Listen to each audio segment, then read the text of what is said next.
ഇത് വീട്ടിലെ ലോങ്കൻ ഫ്രൂട്ടാണ്. ഇപ്രാവശ്യമാണ് ആദ്യമായിട്ട് കായ്ച്ചു കിട്ടിയത്. ഏകദേശം ഒരു 3 വർഷങ്ങൾക്ക് മുൻപ് ഞാൻ നട്ടുപിടിപ്പിച്ചിട്ടുള്ള ഡയമണ്ട് റിവർ വെറൈറ്റിയിൽ പെട്ട ഒരു ലോങ്കനാണിത്. ലോങ്കൻ ട്രീനെ കുറിച്ച് പറയുകയാണെങ്കിൽ നന്നായിട്ട് ഗ്രീനറി പ്രൊവൈഡ് ചെയ്യുന്ന, വെട്ടിയൊതുക്കിയൊക്കെ നമ്മുടെ സ്ഥല സൗകര്യമൊക്കെ അനുസരിച്ച് നിർത്താൻ പറ്റിയിട്ടുള്ള ചെറിയ ചെറിയ ചട്ടികളിലോ ഡ്രമ്മുകളിലൊക്കെ വെച്ച് പിടിപ്പിക്കാൻ പറ്റിയിട്ടുള്ളൊരു ഫ്രൂട്ട് പ്ലാന്റ് തന്നെയാണ് ലോങ്കൻ. പൊതുവെ എക്സോട്ടിക് ഫ്രൂട്ടുകൾ നട്ടുപിടിപ്പിക്കുമ്പോഴത്തേനും അതിൻ്റെ ഫ്രൂട്ട് ടേസ്റ്റ് ചെയ്തതിന് ശേഷം നട്ടുപിടിപ്പിക്കുന്നതായിരിക്കും നല്ലത്.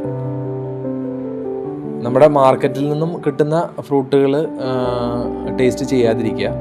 കാര്യം പലതും കുറേ സമയം കഴിഞ്ഞിട്ടായിരിക്കും നമ്മുടെ കൈകളിലേക്കൊക്കെ കിട്ടുന്നത്.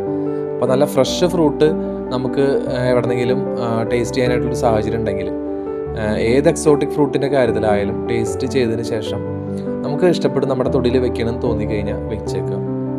ലോങ്കൻ അത്തരത്തിലുള്ളൊരു ഫ്രൂട്ടാണ്. എനിക്ക് മട്ടോവ ഫ്രൂട്ടിനോട് സിമിലർ ആയിട്ടുള്ളൊരു ടേസ്റ്റാണ് എനിക്ക് തോന്നിയിട്ടുള്ളത്. വളരെ സ്വീറ്റ് ആയിട്ടുള്ളൊരു ഫ്രൂട്ടാണ്. ഇതിൻ്റെ കുരുവിൽ നിന്ന് വളരെ എളുപ്പത്തിൽ ഫ്ലഷ് പൊളിഞ്ഞു പോരുന്നുണ്ട്. ചെറിയൊരു നെല്ലിക്കയുടെ വലുപ്പത്തിലാണ് ഈ ഒരു വെറൈറ്റിക്ക് എനിക്ക് തോന്നിയിട്ടുള്ളത്.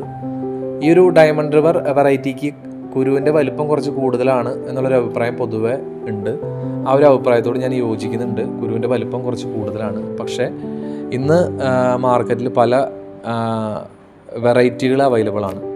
അപ്പോൾ ഓരോരുത്തരുടെയും ഇഷ്ടത്തിനനുസരിച്ച് നമ്മുടെ തൊടിയിൽ വെച്ച് പിടിപ്പിക്കേണ്ട, എൻ്റെ വ്യക്തിപരമായ അഭിപ്രായത്തിൽ നമ്മുടെ തൊടികളിൽ വെച്ച് പിടിപ്പിക്കേണ്ട ഒരു ഫ്രൂട്ട് തന്നെയാണ് ലോങ്കൻ. എൻ്റെ കുഞ്ഞുങ്ങൾക്ക് കൊടുത്തപ്പോഴത്തേനും ഒരാൾക്ക് ഇഷ്ടമായില്ല, ഒരാൾക്ക് ഇഷ്ടമായി.